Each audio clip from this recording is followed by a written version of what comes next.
반갑습니다. 저는 오늘 여러분들하고 최근에 튀르키예라고 국명을 바꾼 터키라는 나라에 대해서 좀 이야기를 해볼 거고요. 제목은 유라시아의 세력 균형제로 돌아온 튀르키예라고 뭐 거창하게 정하긴 했지만, 세력 균형자라기보다는 우리 아마 논문에서도 그렇고 여러분들 글 쓸 때도 중재자라는 말을 더 많이 썼는데, 뭔가 지금 하여튼 복잡한 그 터키 주변에서 벌어지고 있는 여러 일들, 또 2022년 초반부터 지금 시작된 우크라이나 러시아 전쟁에서 터키가 제가 여기서 우선 먼저 말씀드릴 거, 저도 아직 튀르키예라는 말이, 물론 이제 터키어로는 튀르키예라고 당연히 국명을 썼지만 이제 우리가 여기 한국에서는 터키란 말을 너무 일상적으로 써왔잖아요. 그래서 저도 아마 좀 더 터키라는 단어를 더 많이 쓰지 않을까 싶습니다. 그 부분은 좀 양해를 해주시고요. 예, 하여튼 그래서 이 나라가 지금 어떤 외교 전략을 쓰고 있는지, 그리고 그런 역할론에 대한 기대, 아니면 그들이 주장하는 바가 얼마나 실효성이 있을까? 만약에 그것이 가능하다면 어떤 이유 때문에 그렇고, 또 불가능하다면 무엇이 좀 곤란한 점으로 다가오고 있는지, 뭐 이런 걸 좀 이야기해 볼 건데요. 그런데 이제 이런 부분들은 사실 2000년대 들어와서 지금 이제 정권을 잡은, 그리고 지금 대통령이 에르도안이라는 사람을 중심으로 한 정의개발당의 뭐 당 전략이라고 할 수 있는데, 그런 부분도 좀 이야기를 해보겠지만, 우선 이제 우리가 논문을 읽었다는 전제 하에 그런 것에 대한 내용은 어느 정도 다 숙지를 하고 있을 거라 생각하고, 과연 이들이 이야기하는 그 중재자론 역할론이 단순하게 허풍에 지나지 않는 것인가, 아니면 이런 것들에 뭔가 역사적 연원이 있어서 뭔가 그런 경험, 그리고 자신감, 이런 것들을 우리가 좀 찾아볼 수 있지 않을까 하는 측면에서 좀 역사적으로 한번 접근을 해볼까 합니다. 네. 우선은 첫 번째, 지금 슬라이드에서 보다시피 이제 지도를 보면, 이 지도가 좀 이제 지금의 터키라는 나라를 좀 부각시켜서 보여줘서 잘 여러분들한테 느껴지지 않을 텐데, 이것보다는 그 옆에는 조그만 그 네모 상자의 안에 터키를 보시면 더 좀 느낌이 있을 거예요.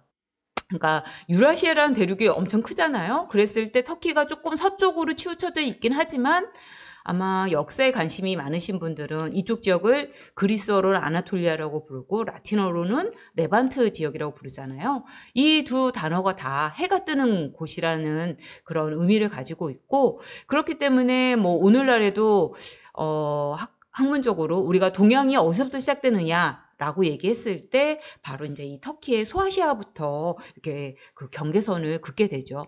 그래서 이 터키라는 곳의 지정학적 이 위치만 봐도, 이 나라가 뭔가 서양과 동양이 이렇게 중간에 걸쳐 있는 나라다. 라는 걸 충분히 짐작을 할 수 있을 것 같아요. 그래서 이 나라가 갖고 있는 그 부분이 어떻게 보면 되게 장점일 수도 있고, 또 어떤 부분에선 정체성 혼란이라든지 분열이라든지 이런 거에 시발점이 될 수 있는 또 약점이 될 수도 있겠죠. 예, 그런 부분에 대해서 좀 이야기를 해보면 어떨까 싶습니다. 네. 자, 아마 국제뉴스에 좀 관심이 있으신 분이라면, 아마 이 수업을 들으시는 분들은 국제뉴스에 관심이 많겠죠. 예.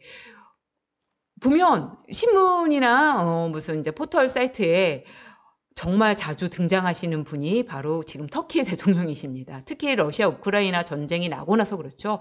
그래서 정말 뭐 지금 여기서 보면 러시아하고 우크라이나 평화 중재 협상을 지금 벌이고 있는 자리에서 중재자로서, 뭔가 주체자로서 연설을 하고 있는 장면이고, 또 옆에 있는 이 세 분은 이제 그 유명한 푸틴, 그리고 한 분은 또 이란의 대표. 이렇게 딱 이 세 분의 조합을 봤을 때 뭔가 좀 반미의 냄새가 좀 나지 않나 하는데, 거기에도 또 이분이 여기에 또 등장을 하고 계시고요. 그리고 이제 이런 신문의 기사들을 많이 볼 수가 있습니다. 뭔가 우크라이나 전쟁의 조커가 되었다, 터키가. 심지어는 이제 핀란드나 스웨덴 같은 우리 북유럽의 선진국들이 나토 가입하는 것조차도 터키의 허락이 없으면 불가능한 그런 사태. 그리고 이제 뭐 투르크 이 형제 국가들의 뭐 형님처럼 이런 이제 앙카라 정상회의에서 이런 말을 했다는 거죠. 이제 해가 다시 동쪽에서 뜰 거다. 그리고 수천 년 동안 문명의 요람이었던 투르크 지역은 다시 한번 인류 전체의 매력과 계몽의 중심이 될 것이라고 당당하게 선언을 하는 이제 그런 모습. 그리고 여기 이제 사진은 또 이제 미국의 바이든 대통령하고 또 이렇게 나란히 앉아서 협상을 하고 있는 이런 이제 모습들이 보여지면서 갑자기 터키라는 나라의 존재감이 확 느껴지는 거죠. 이 나라가 이렇게 뭔가 국제적으로 중요했던 나라인가? 아니면 또 뭔가 이렇게 모든 자리에 나서서 뭔가 얘기를 하고 이렇게 할 만큼 역량이 있나 하는 이제 의구심이 들게 되는 거죠. 예. 그래서 이제 한편으로는 또 이 이제 에르도안을 비롯해서 이 세 분이 또 얼마 전에 시진핑 이제 그 중국 국가주석의 세 번째 연임을 하게 되었잖아요. 그래서 세 분을 또 이렇게 불러내서 공통점을 찾고 세 분이 또 연령대도 비슷합니다. 그리고 정권을 잡은 시기라든지 그리고 여러 가지 형태들이 그래서 바로 21세기판 술탄이다. 황제다. 짜르다. 예, 이런 식의 이제 불리면서 이거는 민주주의의 퇴행이고 독재자의 뭐 이런 되게 이제 또 뭔가 이 미국의 시선이나 서구 유럽의 시선에서 봤을 때 되게 위험하다. 뭔가 이런 이제 또 그 우려의 눈길을 이제 보내고도 있죠. 그리고 또 이 세 나라가 참 공통점이 없을 것 같지만 또 비슷한 1차 세계대전까지는 또 이 유라시아 대륙에서 제국을 이뤘던 그런 역사를 또 가지고 있죠. 예. 그래서 뭐 이런 이제 상황들을 보면서 러시아가 뭔가 예전에 우리 그 91년 이제 해체되기 전에 냉전 시대에 다시 뭔가 이 주인공으로 부각하는 게 아닌가. 그리고 이제 미국이 중동에서 발을 빼는 순간 러시아가 치고 들어오면서 러시아 주도로 뭔가 이 권위주의적인 색채를 가지고 있는 국가들이 뭉치고 있는 게 아닌가. 이런 이제 좀 불안감, 이런 이제 기사들도 많이 나고 있고요.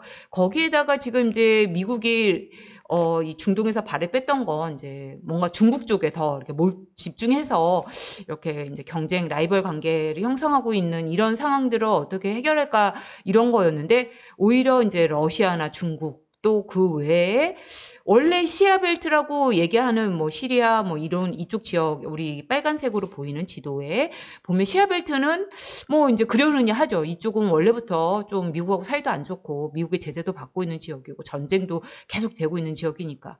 그런데 지금 이게 뭔가 좀 다른 분위기가 형성이 되고 있다는 거죠. 우리가 그 중동 지역의 친미 국가라고 알고 있는 뭐 사우디아라비아라든지 아니면 걸프에 있는 이런 국가들, 심지어는 이스라엘까지도 뭔가 좀 이제 미국의 말을 잘 안 듣는 그런 이제 이 현상들이 벌어지고 있습니다. 그래서 이런 부분에 대해서도 뭔가 이런 뭐 지역 전문가나 국제 이런 문제들을 논하시는 분들은 뭔가 위험하다라고 이렇게 얘기를 하시는 분도 있고요. 하여튼 그런 상황에서 이제 이 터키의 대통령이 에르도안이 모든 장면마다 이제 얼굴을 등장을 시키면서 지금 이게 뭔가 다시 그 예전에 그 거대한 제국이었던 오스만 제국의 시절을 그리워하고 있는 건 이제 다 알고는 있죠.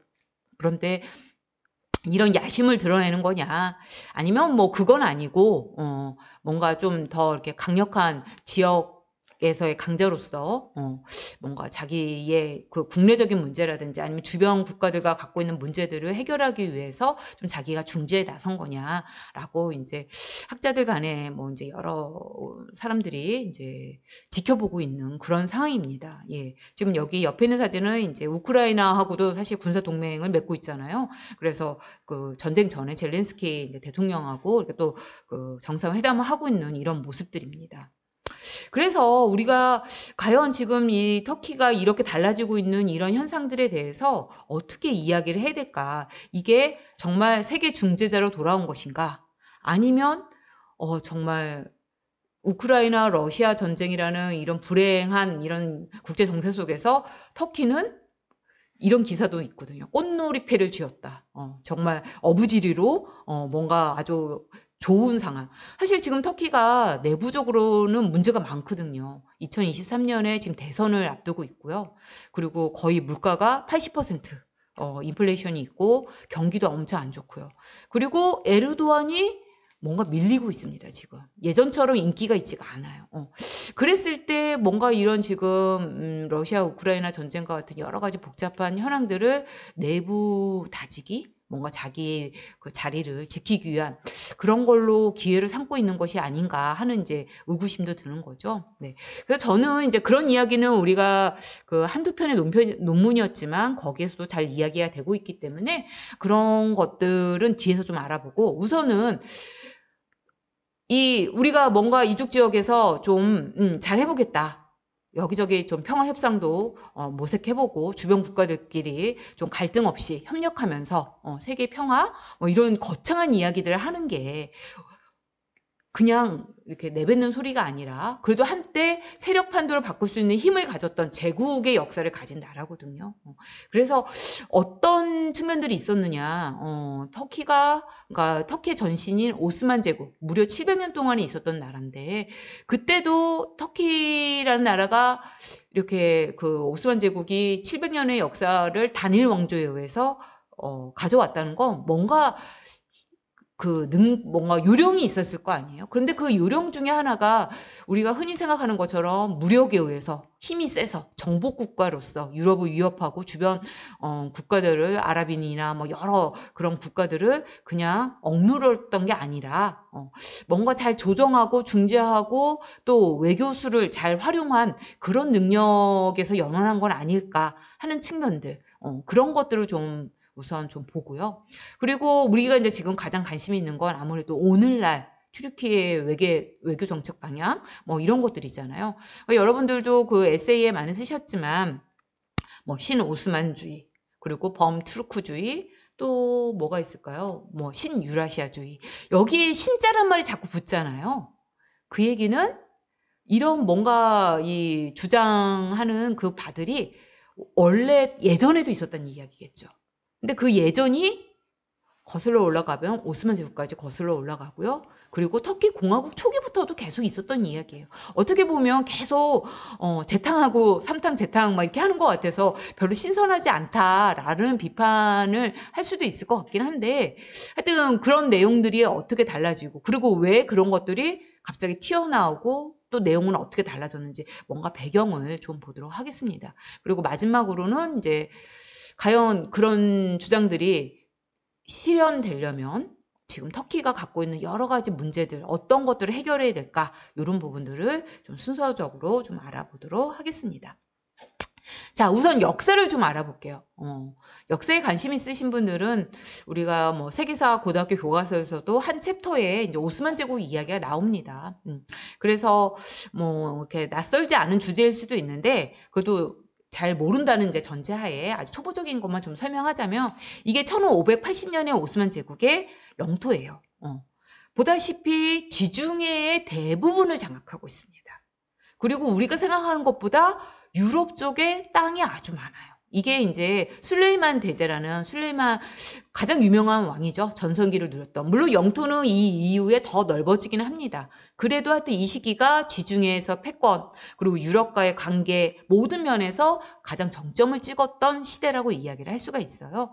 그래서 보다시피 수도는 이스탄불, 콘스탄티노플을 정복한 이후에 그곳이 수도였고 발칸 지역이 상당히 지금의 동유럽 거의 오스트리아 빈 앞에까지 가게 되잖아요. 이렇게 넓은 지역을 다스렸었고 또 이 지역이 우리가 생각하는 것처럼 그냥 기독교들이 사는 뭐 그런 지역을 정복한 단순한 그런 사건이 아니라 오스만 제국의 출발점 자체가 상당히 유럽을 위주로 그러니까 저는 사실 이쪽 지역을 공부하면서도 오스만 제국을 아시아 국가라는 정체성을 가지고 사실 생각해 본 적이 거의 없거든요. 항상 유럽하고 아주 밀접한 그런 관계를 가지고 있었다라는 걸 알 수가 있고요. 그래서 우리가 오스만 제국을 역사적으로 어떻게 평가할까? 뭐 세계사적 의의? 뭐 이런 거 얘기를 할 때 이런 얘기를 많이 하죠. 바로 동서문명의 교차로이자 다양한 문화의 용광로였다. 예. 그래서 이 사람들은 그들의 뿌리 자체를 우리가 살펴보면 아, 정말 뭐 이 유라시아를 다 일주한 사람들이구나라는 걸 알 수가 있습니다. 우선은 뭐 이 사람들이 어디서 왔는지는 여러분도 아실 거예요. 지난 시간에 중앙아시아 배웠으니까. 바로 뭐 누구는 이제 내몽골이라고 하는 사람도 있고 알타이 산맥이라고 하는 사람도 있지만 하여튼 아주 어떻게 보면 지금의 우리나라와 훨씬 가까운 지역에서 유래한 사람들이죠. 투르크족의 일파고 그 사람들이 서진해서 오늘날의 지금의 터키 지역까지 온 거죠. 그런데 이런 과정이 길잖아요. 하루아침에 이루어진 게 아니기 때문에 계속 지나오는 지역의 그 현지의 문화나 뭐 여러 가지 종교나 이런 것들의 영향을 받고 왔겠죠. 그래서 터키인들의 얼굴을 보면 아, 이 나라가 얼마나 혼종적이고 잡종적이고 이런 국가인지를 알 수 있어요. 이스탄불이라든지 앙카라라든지 아니면 이제 에게해 지중해에 있는 서쪽 지역에 가보면 그냥 유럽 사람이죠. 머리 노랗고 눈도 파랗고 뭐 이런 사람도 있어요. 하지만 점점점 동부로 가면 우리처럼 생긴 뭐 우리처럼까지는 안 생기더라도 우리가 좀 위구르인들이나 뭐 신장지구에 있는 조금 그런 쪽의 중앙아시아 처럼 생긴 사람들도 있습니다. 그만큼 이 나라의 역사 자체가 그렇게 뿌리가 그렇다는 걸 알 수가 있고요. 그리고 아까 지도에서 봤다시피 저는 이 오스만 제국은 상당히 유럽적인 정체성, 유럽이라기보다는 좀 더 정확하게 말하자면 비잔티움 제국을 계승한 나라잖아요. 뭐 이제 찬성 안 하시는 분도 있겠죠. 계승이 아니라 정복한 거죠. 무슨 계승입니까? 라고 얘기할 수도 있는데 그래도 하여튼 그 비잔티움 제국이 갖고 있던 여러 제도 아니면 그들이 시행했던 뭐 여러 체제들을 상당히 많이 흡수를 하거든요. 그리고 그쪽 지역에 고스란히 얹혀진 나라기도 하고요. 그리고 이스탄불 같은 경우는 주민의 반절이 기독교도 그리스인들입니다. 반절이. 그리고 가장 세금도 많이 거치고 뭔가 잘 살았던 지역이 다 이스탄불 주변의 발칸 지역이에요. 그렇기 때문에 오스만 제국에게는 뭐 이 지중해적인 그 정체성 아니면 유럽인들과의 관계 그리고 기독교 시민들을 어떻게 포용하고 그 사람들을 끌어들일까가 상당히 중요한 그런 요소였습니다. 그리고 또 이제 하나는 오스만 제국은 당연히 이슬람 제국이죠. 뭐 중앙아시아의 투르크인들이 9세기, 10세기부터 이제 이슬람을 받아들이기 시작했고, 그리고 이제 그 일파가 이쪽 지역까지 왔으니까. 그리고 또 이 사람들에게는 자기의 아마 뿌리의 가장 중요한 부분은 무슬림이라는 정체성이었을 거예요. 그렇기 때문에 이런 모든 부분들이 오스만 제국에는 다 녹아갈 수 있다. 그냥 단순히 이슬람 국가도 아니었고, 그렇다고 아시아에서 온 유목민도 아니었고, 그렇다고 해서 또 그냥 우리가 알고 있는 기독교 유럽인들도 당연히 아니죠. 이 세 가지가 다 적절히 섞여진 게 오스만 제국이었고요. 그러다 보니까 이 제국은 정말 다양한 사람들이 살던 곳이거든요. 종교도 많고 그리고 뭐 민족 그 에스닉한 측면에서 봤을 때도 거의 72개 집단이 넘는 사람들이 다양하게 살고 있고 그리고 그 당시에 알려진 웬만한 종교는 다 이쪽 지역에 있죠. 예. 그런 사람들이 있었는데 그럼에도 불구하고 이 제국이 600년 동안 왕조가 한 번도 뒤집어지지 않고 700년 동안 있었다고 생각해 보세요. 1299년부터 1923년까지. 물론 부침이 있죠. 잘 나가던 때가 있고 어느 정도부터 교체 상태가 있고 또 19세기부터는 사실 뭐 거의 이제 쇠퇴기라고 얘기할 수 있는 어떻게 보면 뭐 유럽 국가들에게 계속 뭐 왕따 당하고 따돌림 당하고 못 살게 뭐 굴게 당하고 했던 그런 시기도 있었지만 그럼에도 불구하고 버티고 그 시기까지 이 제국을 이 덩치 큰 나라를 끌고 왔던 거 뭔가 그들의 통치 방식이 시민들, 국민들, 그 제국의 사람들에게 먹혔다. 뭔가 효율성이 있었다라는 걸 알 수가 있고요. 그리고 이렇게 덩치가 큰 제국들은 절대 중앙집권적으로 직접 통치를 할 수가 없죠. 그렇죠? 여러분들 아마 여기서 얘기하는 제국이라는 건 19세기 말부터의 유럽의 제국주의가 아니라 그냥 뭐 로마 제국이라든지 페르시아 제국 같은 그런 커다란 제국들을 얘기하는 거예요. 그래서 뭐 아프리카 지역이라든지 저기 먼 지금의 중동 이런 그 아라비아 반도 쪽이라든지 이런 쪽은 다 간접 통치입니다. 그렇다는 건 언제든지 반란의 기회 그리고 중앙에 불복종할 수 있는 여지 이런 것들이 아주 그냥 뭐 난무하던 그런 시기라고도 얘기할 수 있잖아요. 그럼에도 불구하고 그런 커다란 일이 별로 없었어요. 그것도 뭔가 이쪽 지역하고 이 중앙정부하고 계속 협상이라는 걸 하거든요. 그 지역의 통치권을 자치권을 어느 정도 보장을 해주고 그 대신 뭐 또 중앙의 세금이라든지 뭐 여러 가지 그런 문제들을 어떻게 한다 이런 것들을 계속 조정을 합니다. 그런 이제 뭔가 능력 그런 역량들이 계속 그 700년 동안 쌓여져 왔었고요. 그리고 이제 나중에 18세기부터는 유럽과의 관계가 좀 이제 기울기 시작하죠. 그 전까지는 뭐 이제 오스만 제국이 우리가 가브리라는 말을 별로 좋아하진 않지만 갑의 강자에 위치해 있었다면 18, 19세기에는 이제 서양이 뭐 여러 가지 산업혁명이라든지 이런 군사적인 그 우위를 바탕으로 이쪽에 이제 경제적으로 쳐들어오게 되고 또 전쟁을 이제 하게 되면 예전에는 뭐 거의 백전백승까지는 아니더라도 이기는 확률이 많았다면 점점 패배국이 되어서 영토를 빼앗기고 잠식당하는 그런 이제 그 불행들을 자꾸 겪게 되는데 그럴 때도 항상 뭔가 그 외교적으로 이런 문제들을 타협을 하고 또 그걸 되게 잘했어요. 오스만 제국이 19세기 내내. 그러니까 러시아가 남하 정책을 하면서 사실 오스만 제국의 쇠퇴가 가속화됐다고 이야기를 할 수 있거든요. 그 러시아의 그 가장 큰 꿈이 있잖아요. 뭔가 흑해 지역으로나 발트해나 이 부동항으로 남진하려는 그런 정책을 표트르 대제 이후에 계속 써왔기 때문에 거기에서 러시아가 가장 이렇게 뭐라 해야 될까요? 이상적인 자기가 꼭 갖고 싶은 땅이라고 생각했던 그 지역이 바로 터키입니다. 오스만 제국입니다. 그러다 보니까 19세기 동안 정말 거의 10차례의 엄청난 큰 전쟁, 러터 전쟁이라고 우리가 흔히 얘기하는 그런 충돌들이 있었고요. 그런데 이게 이제 물론 뭐 오스만 제국이 일방적으로 밀리거나 그런 건 아니지만 그래도 혼자 싸웠다면 힘들었을 거예요. 그런데 바로 러시아를 견제하는 영국이나 프랑스 이런 나라들과 항상 뭔가 이렇게 같이 뭐 어떤 세력을 형성하거나 대립구도를 만들거나 그리고 전쟁이 졌더라도 다시 협상해가지고 그 빼앗겼던 땅을 다시 되찾아 오거나 이게 이제 크림 전쟁 같은 경우가 그런 경우들이거든요. 그런 식으로 뭔가 이렇게 견제하고 균형을 잡고 또 어떤 문제에 개입하고 그리고 오늘의 친구였어도 내일은 적이 되고 러시아하고도 그런 사례가 많습니다. 막 싸우다가 다음번 전쟁 때는 같이 동맹해서도 싸우고 이런 식으로 국가의 실익을 추구하는 그러니까 오스만 제국이 상당히 유연하고 실용적인 국가였다. 이런 얘기들을 많이 하거든요. 그런 것들이 있었기 때문에 그리고 그렇게 됐었던 이유는 제가 아까 얘기한 것처럼 지정학적 위치 자체가 그럴 수밖에 없는 거예요. 시민의 다수라기보다는 뭐 물론 무슬림이 더 많죠. 하지만 발칸 지역으로만 이 핵심적인 돈도 많이 세금도 걷게 되고 인구도 집중되어 있고 했던 그 지역만 보면 기독교인들이 많은 거죠.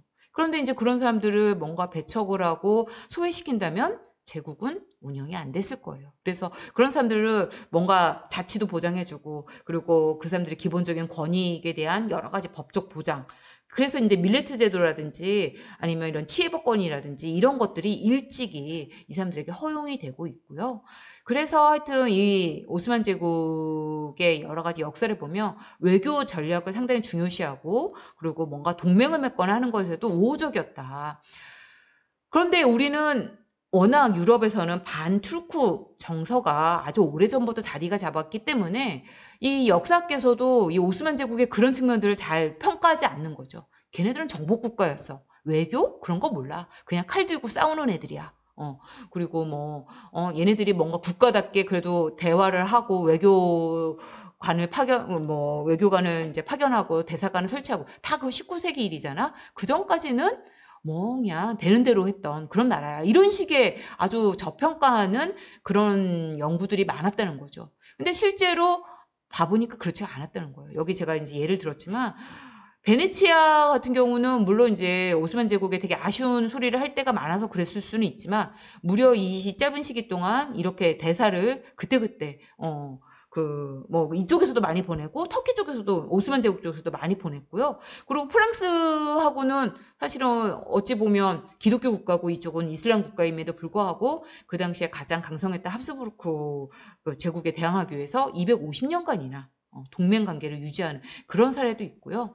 바로 이제 이분이 그 유명한 술레만 대제 때입니다. 이게 이제 옆에가 프랑스의 왕이었던 프랑스 1세하고 처음으로 동맹을 1526년 맺고 그리고 이것이 나중에 250년간이나 유지되었던 그런 사례. 그리고 이 술레만 대제 때 또 유럽에서는 카를 5세라든지 그런 유명한 황제들이 있었잖아요. 이런 사람들하고도 술탄이 직접 서신 교환을 한 그런 편지가 176통? 이 정도까지 확인이 됩니다. 그럴 정도로 뭐 무조건 막 비누로 쳐들어가서 포위하고 뭐 대포 쏘고 한 게 아니라 우선 말로 해결해보고 어떻게 타협을 볼 건지 계속 이런 부분에 노력을 했다는 거죠. 그래서 우리가 좀 이런 제국의 역사를 너무 이런 뭔가 이 외교라는 그런 좀 고급 기술, 우리가 소프트 파워 중에 하나인데 이런 것들은 유럽만이 가졌다라고 생각하는 건 이것도 좀 오리엔탈리즘적인 생각 중에 하나다.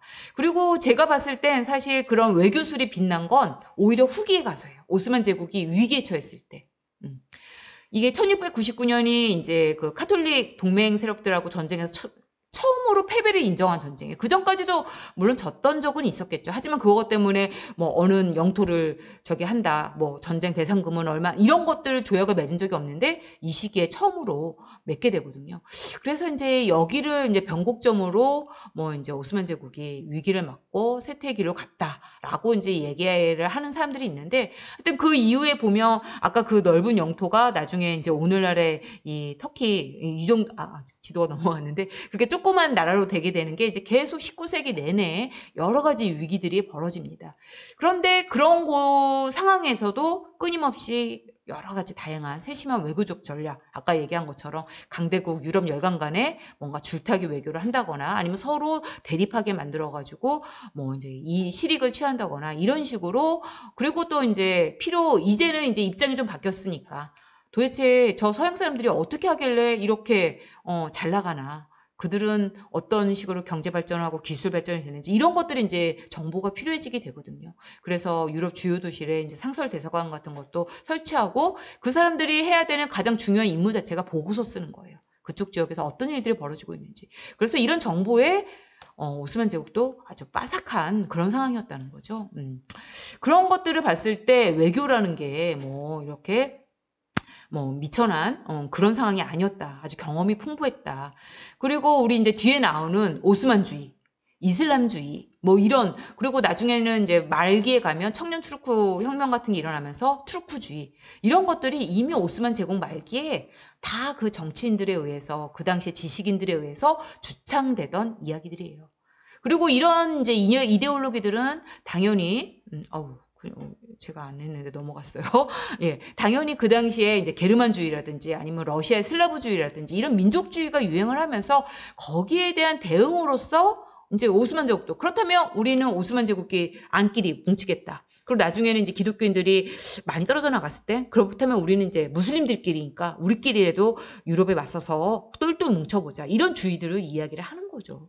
그랬을 때 이 오스만주의나 이슬람주의는 우리가 생각하는 것처럼 뭐 극단적인, 지금 요즘에 근본적인 이슬람주의가 절대 아니고요. 오스만주의도 마찬가지예요. 여러분들이 에세이에 그런 얘기를 많이 쓰셨던데, 이게 혹시 신오스만주의가 그 되게 제국주의적이고 뭔가 좀 팽창주의적이고 패권적인 그런 성격이 아니냐, 그 위험한 거 아니냐라고 우려를 하신 분들이 꽤 많았어요. 물론 이제 진짜 서양에서도 다시 이 러시아의 오스만 터키가 복수할 때가 왔다. 막 이런 식의 그 글을 쓰신 분들이 없는 건 아닙니다. 그런데 이 당시에 얘기하는 오스만주의는 그런 것보다는 상당히 수세적이고 방어적으로 뭔가 이렇게 살아남기 위한 생존 전략 중에 하나였다라는 거고요. 네. 뭐 러시아 이제 남아 정책은 지난 시간에도 배웠을 것 같고, 또 제가 지금 얘기했으니까. 하여튼 두 나라 모두 사실 유라시아 대륙을 두고 싸우고 있는 그런 상황이고, 지금도 그렇습니다. 지금도 묘하게 같이 손을 잡고는 있지만 언제든지 등을 돌릴 수 있는 반터 감정, 반러 감정. 왜냐하면 19세기 내내 20세기 초반까지 러시아한테 사실 오스만 제국은 너무 많이 얻어맞았거든요. 그리고 러시아 같은 경우도 자기 주변에 이 투르크 민족도 너무 많잖아요. 그래서 항상 조심스러운 거죠, 두 나라가. 지금은 이제 미국에 맞서는 뭔가 자신들의 좀 입지를 강화하려는 그런 상황에서는 그냥 전략적 동맹자, 뭐 이런 파트너로 가고는 있는데, 어떻게 될지는 모르겠죠. 하여튼 그 당시에 19세기 말에 벌어진 이런 모든 문제, 오스만 제국의 영토를 둘러싼 유럽 열강들의 그런 갈등, 이런 걸 우리가 이제 이스턴 퀘스천이라는 동방 문제라고 얘기를 하는데, 여기에서 우리가 100년 동안이나 무려 이 오스만 제국이 뭐 목숨을 연장했다, 뭐 이렇게 얘기하면, 생명을 간신히 연장했다 하면 상당히 자존심이 상하는 이야기지만, 그래도 하여튼 그럴 수 있었던 건 나름의 이 당시에 등장했던 술탄들이나 이런 사람들이 현실인식, 그리고 외교를 어떻게 이용할 것인가, 지금 우리가 좀 위험한 이런 상황에서 그런 것들을 잘 하고 있었다는 걸 알 수가 있고요. 네. 그리고 결국은 그런데 이제 그 운명을 이제 영국하고 프랑스가 더 이상 우리가 이 나라를 서포트해 줄 수 없다라고 이제 결심하게 됐을 때 오스만 제국은 이제 불행하게도 이제 독일 편에 들어서 1차 세계대전 때 패망을 하게 되죠. 그리고 해체를 하게 되고 그리고 나서 탄생한 나라가 무려 24개예요. 오스만 제국 내에서. 주변국 지금 오스만 제국의 국경을 하고 있는 주변 국가들이 13개거든요. 우리가 그 일본, 중국, 이런 러시아 이런 나라들하고 사이가 안 좋잖아요. 뭐 안 좋다고 얘기해야 되나? 하여튼 우리가 좀 과거에 이렇게 얽힌 문제들이 많죠. 원래 이웃 국가들끼리는 친한 나라가 없어요. 터키도 마찬가지였습니다. 터키도 이제 딱 오스만 제국이 해체돼서 간신히 독립전쟁 해가지고 이 공화국 이 조그만 이제 땅덩어리를 지켰는데 그 주변 국가들은 이제 그 나라들도 이제 막 국가를 만드는 상황이잖아요. 그럴 때 이제 다 민족주의, 뭐 아랍 민족주의든 발칸의 슬라브 민족주의든 이런 것들이 막 이렇게 일어나던 시기이기 때문에 오스만 제국을 마치 이제 악마시하는 거죠. 쟤네 때문에 우리가 불행한 역사를 가졌다, 식민지 지배를 받았다, 마치 제국주의 지배를 당한 것처럼. 그리고 막 암흑의 시대다, 뭐 이런 식의 이제 부정의 역사를 많이 썼었거든요. 그런데 이제 21세기에 들어와서 요즘에는 그렇게 보지는 않아요. 이제 학계에서도 우리가 그래도 그 시기를 다시 뒤돌아 보니까 나름 오스만 제국의 유산이 있었고 또 긍정적으로 볼 만한 부분도 있다 하면서 이제 주변 국가들하고 좀 사이도 더 나아지게 되는 그런 상황입니다. 그래서 우리가 오늘날 그 에르도안의 뭔가 외교 전략을 보려면 사실 이제 터키, 이제 튀르키예 이 공화국의 역사를 좀 알면 더 좋아요. 그런데 벌써 30분이 지났고 여러분들하고 이렇게 상세한 이야기는 할 수 없는 상황이고, 이 이제 아타투르크라는 무스타파 케말이라는 정말 지금도 국부 에르도안하고 비교되기도 하지만 너무 이제 다른 지향성을 가진 두 인물이죠. 근데 하여튼 이분 덕분에 그래도 그나마 오늘날의 터키는 점령당하지 않고 공화국을 세우게 됩니다. 그래서 이렇게 크게 이제 1공화국, 2공화국, 3공화국이 뭐 나눠서 있는데 터키의 공화국의 역사는 일반적으로 뭐 이제 식민지 경험을 했거나 아니면 2차 대전 이후에 근대 국가를 세웠던 여러 아시아 국가들의 전형입니다. 뭐 군부의 개입이 있었고요. 쿠데타가 빈번했고요. 그리고 뭔가 이 나라 덩치도 크고 나름의 자원도 있을 것 같아서 잘 살 것 같은데 그게 잘 안 되는. 그래도 동남아시아라든지 기존의 뭐 이런 여러 우리 라틴 아메리카라든지 이런 나라보다는 좀 이제 의회, 우리 최초의 아시아 헌법을 가진 나라가 터키거든요. 그리고 의회제도도 입헌군주국도 19세기에 중반부터 했기 때문에 민주화, 그러니까 우리가 서구식 민주주의를 얘기했을 때 뭐 다른 나라보다는 훨씬 더 빨리 자리 잡았고 또 이 자본주의 시장 경제 체제도 완전히 뭐 진짜 잘 산다 할 수는 없지만 그래도 다른 아시아 국가들보다는 안정적으로 들어선 나라긴 한데 문제는 그래도 이제 고질적인 문제들이 있는 거죠.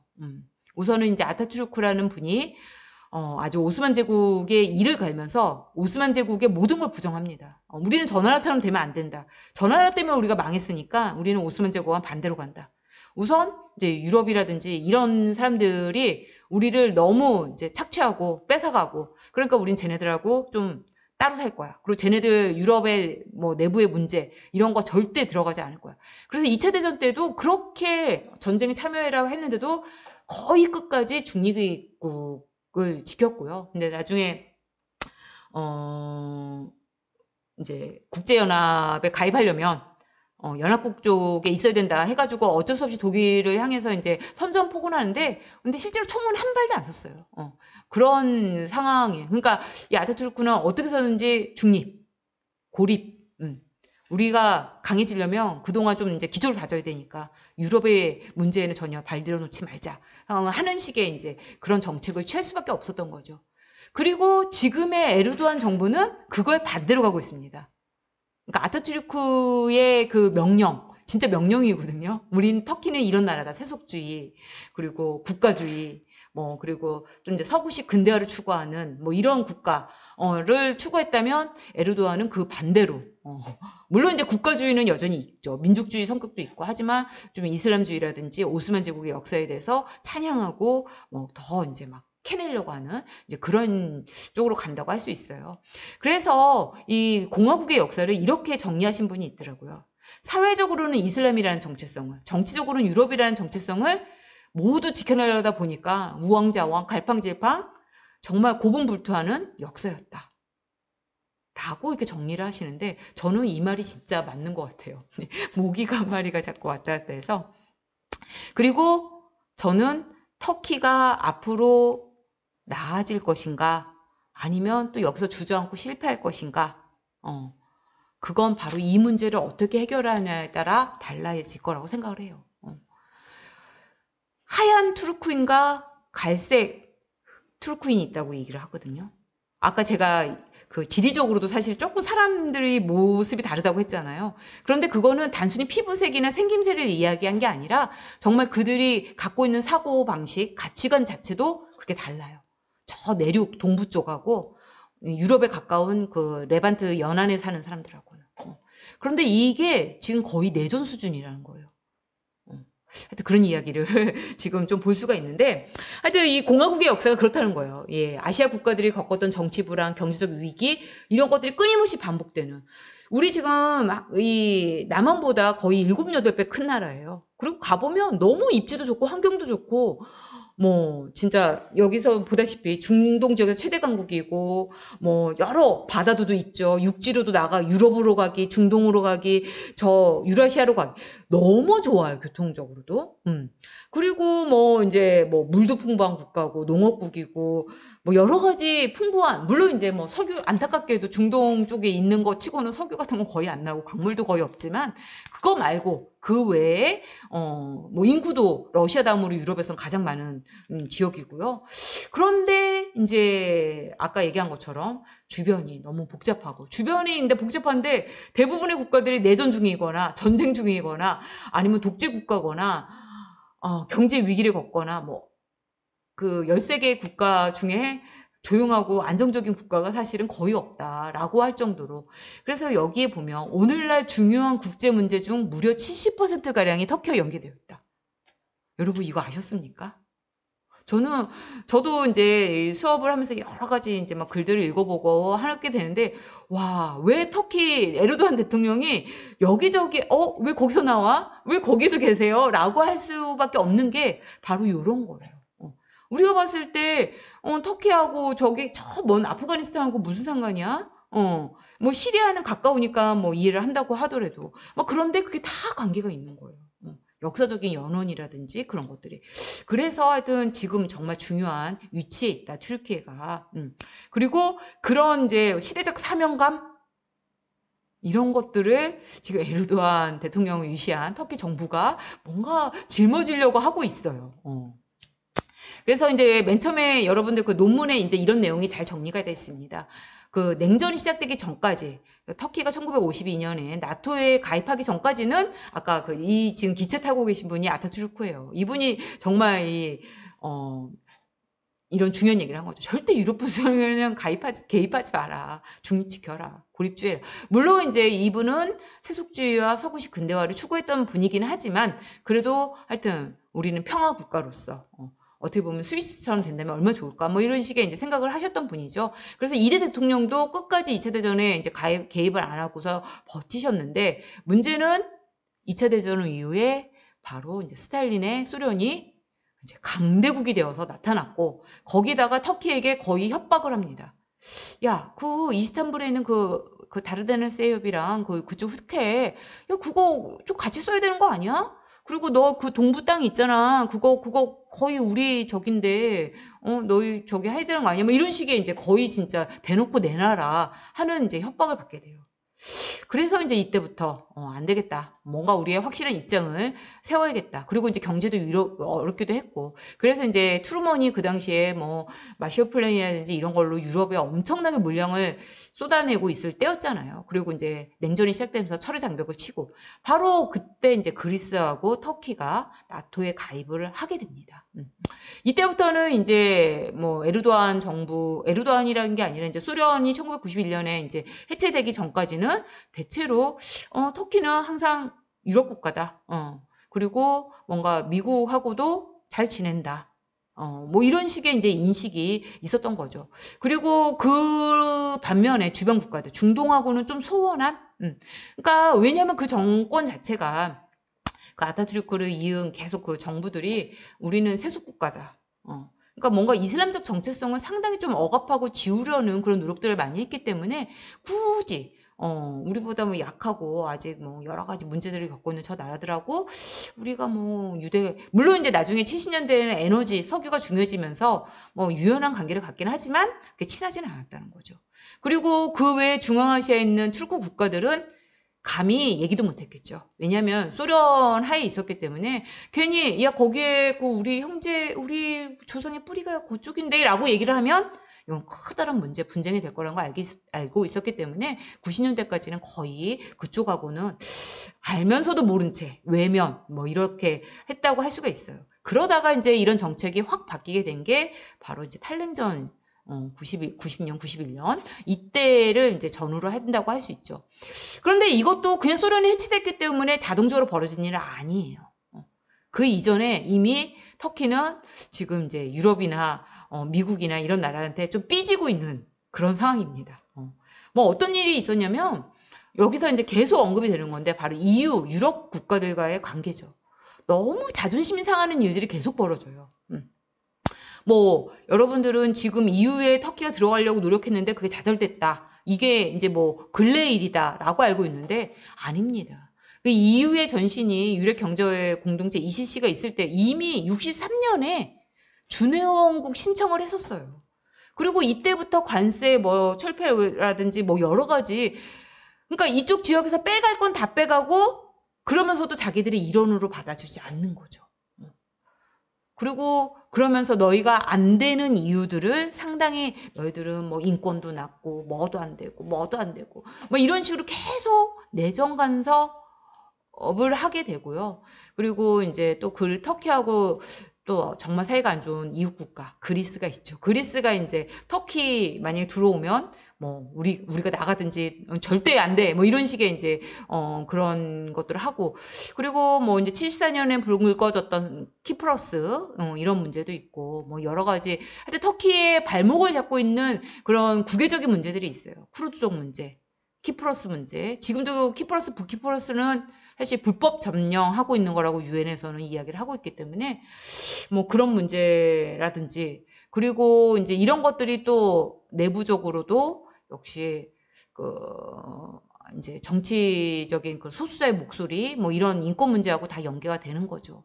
그렇기 때문에 뭐 해줄 것처럼 이야기하면서 계속 이렇게 반대를 하고 안 된다고 그러고 모욕하고 뭐 심지어는 그 아르메니아 문제 같은 경우를 가지고도 뭐 독일 메르켈 총리부터 시작해서 옛날에 다 너희가 학살한 거 아니냐 제노사이드 아니냐 뭐 이런 식으로 대놓고 이제 국제적으로 비난을 하고 여론을 만들고 하니까 터키 입장에서는 와 내가 아무리 뭔가 사실 에르도안 같은 경우도 2003년 자기가 정권을 잡고서 되게 노력을 많이 해요. 그 유럽에서 무려 34개의 조항을 너희가 이거 고쳐오지 않으면 EU에 못 들어와. 근데 이거를 개선하면 받아줄지도 몰라. 받아준다는 건 아니에요. 받아줄지도 몰라. 막 이런 식으로 이제 계속 여지를 남겨놨었거든요. 근데 무슨 문제가 터질 때마다 너희는 이러니까 대화 중단. 너희들 안 돼. 협상 불가. 뭐 이런 식으로 나오고. 그런데 인권의 문제를 그렇게 들었을 때 사실은 옛날에 동유럽에 했던 공산 국가들, 루마니아라든지 불가 이런 나라들은 사실은 그 나라들도 내부적으로 문제가 엄청 많은 나라들이거든요. 근데 다 받아줬어요. 근데 터키만 계속 너희들은 인권이 낮아서 안 돼. 뭐가 안 돼서 안 돼. 이런 식으로 하니까. 그리고 뭐 심지어는 나토라는 게 뭡니까? 나토는 이 이제 군사 북대서양 이 자기들 이 이런들이 누군가 한 나라 공격을 받으면 그건 전체에 대한 공격으로 간주하고 같이 싸우는 게 이 나토의 원칙이잖아요.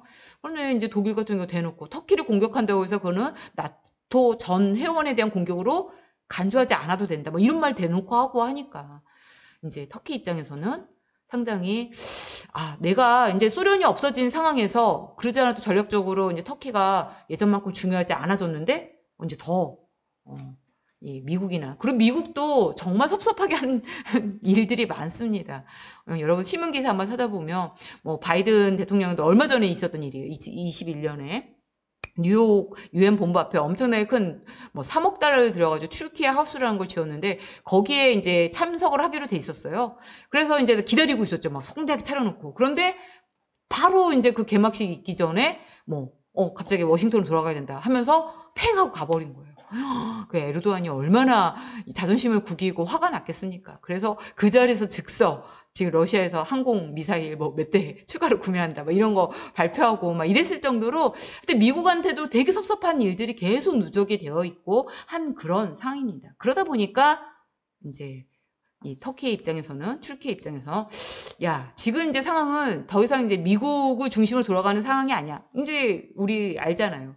2000 그 맨 처음에 소련이 해체됐을 때만 해도 마치 이제 슈퍼파워처럼 미국이 그 경제 국가 노릇을 했다면 이제 더 이상 그런 시대가 아닌 거죠. 그래서 이제 이 터키 같은 경우는 이 에르도안이 집권하고 나서 뭔가 이제 외교 전략을 바꾸게 됩니다. 그래서 뭐 이게 이제 또 에르도안도 2010년 전후로 다르다는 걸 우리 논문에서 봤을 거예요. 2010년 전까지는 그러니까 아마 이런 것 때문에 에르도안을 비판하고 싫어하시는 분들이 있을 것 같아요. 야, 우리는 그 뭐 무슬림 형제단이나 이런 그 전형적인 이슬람 국가 아니야. 우리는 우리식 그런 이슬람, 정치 이슬람을 할 거고 또 우리는 아타투르크의 그 우리 국가의 원칙 절대 거기에 내가 도전하지 않아. 그리고 유럽, EU 진짜 들어갈 거야. 노력할 거야. 이런 모습 끊임없이 보여줬거든요. 그래서 이제 많은 사람들이 맨 처음에 에르도안 정권을 잡았을 때는 되게 이거 큰일 났다. 막 그랬단 말이에요. 그런데 이 사람의 여러 가지 제스처들이 아닌 거죠. 그래서 이제 사람들이 그렇다면 뭔가 우리가 좀 다른 온건한 이슬람 국가 뭐 이런 것들을 터키가 모델화 되어서 그다시 또 마침 2011년에 이제 아랍의 봄이라든지 이런 혁명이 일어났을 때 엄청나게 이제 혼란한 상황들이 벌어졌으니까 그렇다면 터키가 좀 그런 이제 선도적인 역할을 해주면 좋지 않을까라고 서구 국가들도 이제 기대를 했고 또 그런 나라들의 정치인들도 하나의 이제 모델, 롤 모델로 삼았던 거죠.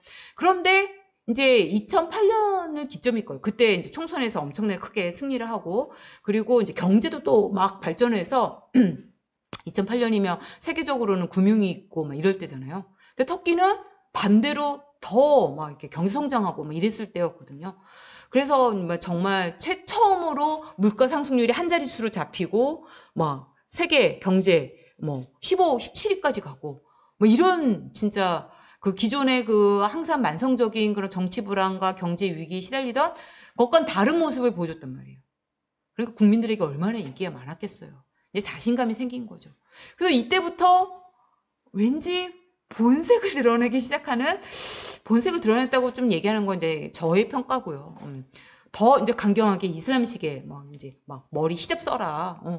원래 공무원이나 군인들이 히잡 쓴다는 건 상상도 할 수 없는데 허용하고 법을 고쳐 간통죄 다시 부활시키고 술 못 먹게 하고 저도 뭐 터키에서 한참 있어 봤지만 전혀 사실 서구식 서양의 유럽 국가들하고 전혀 다르지 않거든요.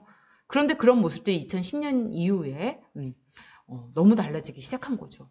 그랬을 때 이게 이제 자신감에서 그런 정책 전환을 했을지는 모르겠지만 문제는 이때부터 이제 경제가 다시 꼬꾸라지기 시작하고 그리고 뭐 이제 쿠데타도 한번 있을 뻔했잖아요. 그리고 또 이 에르도안의 문제점이 자기의 반대파라고 할까요? 이런 사람들을 다 정치적으로 숙청을 합니다. 그러니까 숙청했다는 게 뭐 죽였다는 게 아니라 대체로 이제 좀 세속주의자나 뭐 이런 좀 그런 사람들이 공무원, 법계, 교육계 뭐 이런 데 많았었거든요. 그런 사람들을 다 자리에서 뭔가 그 쿠데타 음모에 관계된 그 단체 뭔가 거기에 연루되었다 해서 다 쫓아내고 이런 식으로 이제 자꾸 자기의 적들을 많이 만들게 돼요.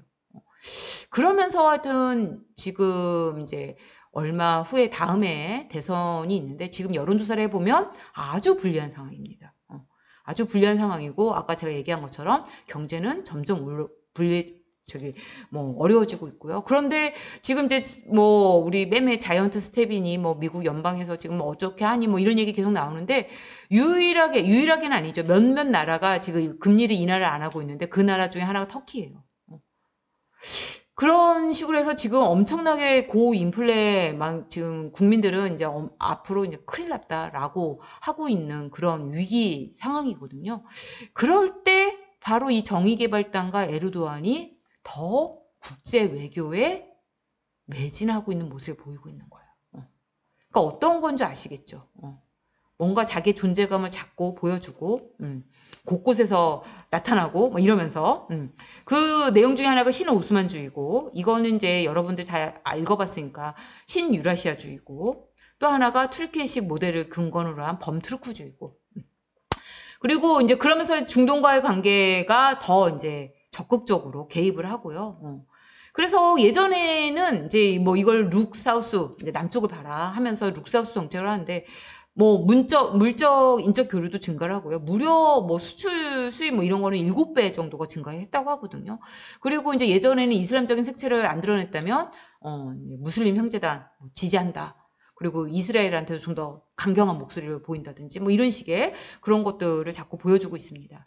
그리고 이제 그 자기 바로 국경에 있는 시리아가 지금 벌써 2011년부터니까 몇 년째입니까? 10년이 넘게 내전 중이잖아요.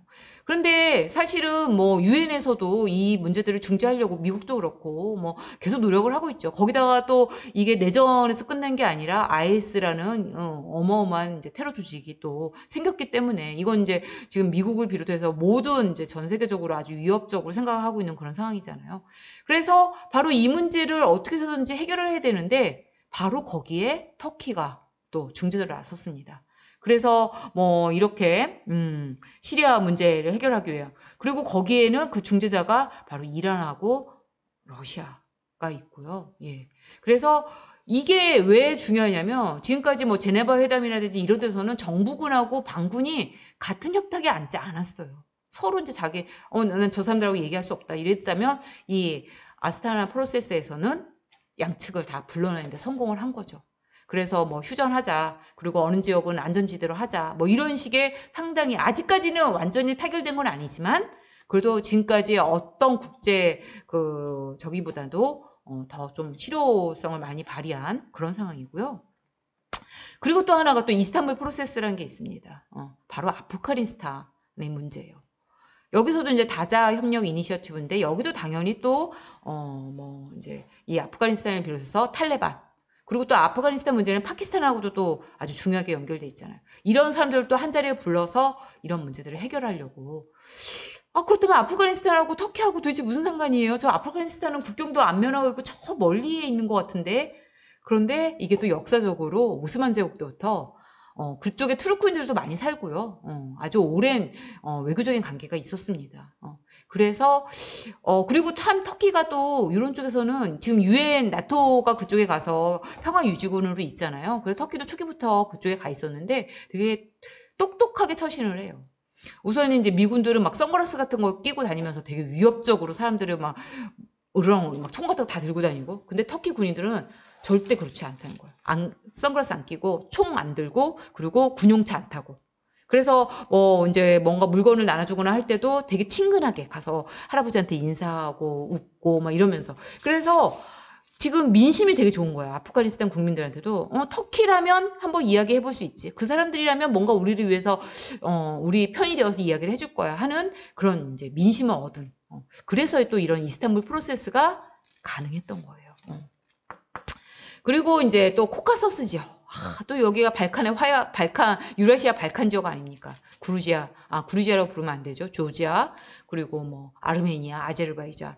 이쪽 지역이 이제 옛날에는 뭐 당연히 오스만 제국의 땅이었고, 근데 여기가 이제 또 중요한 게 에너지, 석유라든지 가스, 천연가스가 엄청 많이 나고, 또 러시아 쪽에서나 이런 쪽에서 오는 게 또 이쪽 지역을 지나고.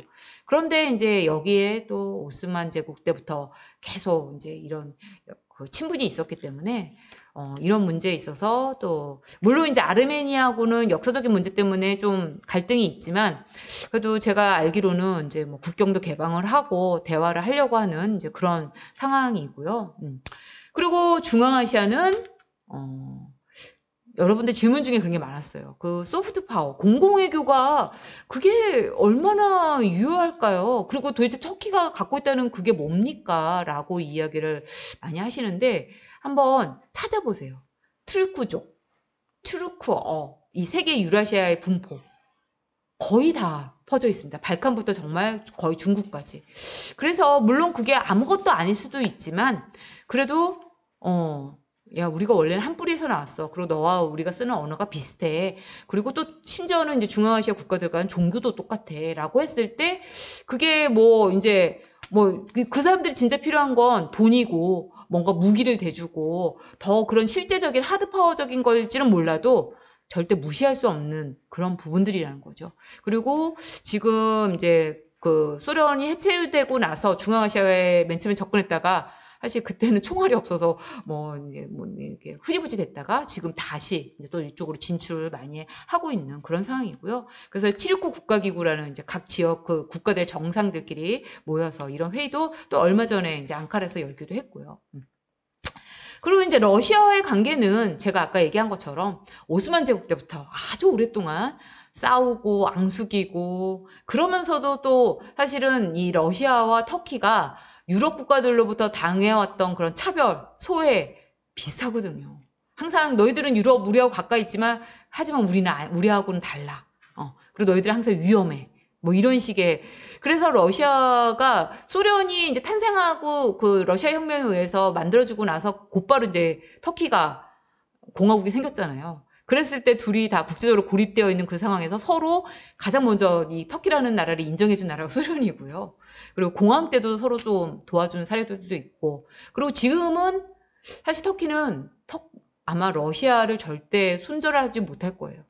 거의 에너지의 60%, 무려 60%를 러시아에 의존하고 있습니다. 그러니 뭐 어떤 상황인지 알겠죠. 지금도 유럽은 지금 러시아 때문에 엄청 추운 겨울을 보낼 거다라고 지금 걱정을 하고 있는데 터키는 오히려 지금 이제 쌀 때, 러시아가 지금 이제 12월부터 제재에 들어가잖아요. 그래서 더 막 석유 더 많이 사고 있고 막 이런 상황이거든요. 그래서 그거를 이제 뭐 어떤 분들은 에너지 문제 때문에 뭐 가상적인 화해다. 전략적 파트너로서 속으로는 좀 러시아 싫어. 그리고 러시아 사람들도 터키 애들 싫어 하면서도 필요하니까 미국에 뭔가 저항하기 위해서 그리고 뭔가 자기들의 입지를 좀 국제적으로 갖기 위해서 국가 이익이 우선 고려되는 그런 상황이다라고 이야기를 하고 있고요. 그리고 이제 최근에 이제 얘기가 되고 있는 게 이 아시아 언유, 그러니까 뭐 이걸 이제 터키어로 예니된 아시아 이니셔티브라고 얘기하는데 뭔가 다시 아시아로. 이거가 이제 최근에 아까 얘기한 신오스만주의, 신유라시아주의, 범투르크주의 사실은 뭐 연장선이라고 얘기할 수 있죠. 지금까지 우리가 항상 서쪽만 봤다면 동쪽 한번 보겠다. 근데 그 동쪽이 좀 더 넓어진 거죠. 특히 아세안 6억 한 7천 정도의 인구를 갖고 있는 아세안 지역하고 그리고 터키보다 훨씬 이제 기술이라든지 자본력이 좋은 일본하고 어딥니까?